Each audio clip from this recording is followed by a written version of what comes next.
Le GR34, on l'appelle aussi le sentier des douaniers, et voici son histoire. Paris, 1789. La France est en pleine révolution.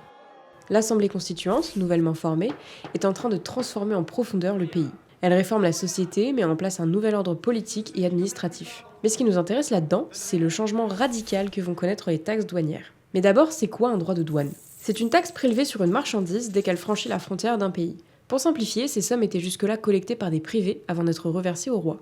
Aujourd'hui, cet impôt concerne les frontières extérieures de la France, mais à l'époque, il existait entre les régions. Par exemple, un marchand devait payer des droits de douane sur ses marchandises en passant de la Normandie à la Bretagne. C'est en 1790 que tout change. Le décret du 5 novembre abolit toutes les douanes intérieures pour faciliter le commerce entre les régions. Les taxes ne concernent alors plus que l'importation ou exportation des marchandises entre la France et l'étranger. Autre changement, c'est l'État lui-même qui a la charge de recueillir ces taxes. Et c'est pour ça qu'en 1791, la Régie nationale des douanes est créée. Dès la mise en place du décret, les douaniers sont déployés sur les frontières françaises, chargés de surveiller les flux de marchandises. Et à l'époque, elles arrivent par la mer. À la fin du XVIIIe siècle, ce sont des tonnes et des tonnes de voiliers qui débarquent chaque jour sur les côtes bretonnes, chargés de marchandises du monde entier. Seulement, la contrebande n'est jamais bien loin.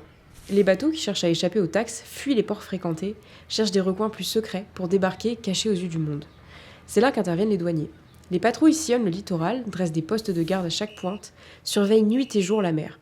Mais lutter contre la contrebande n'était pas leur seule mission. Les douaniers devaient aussi empêcher que les épaves soient pillées, car elles étaient la propriété de l'État.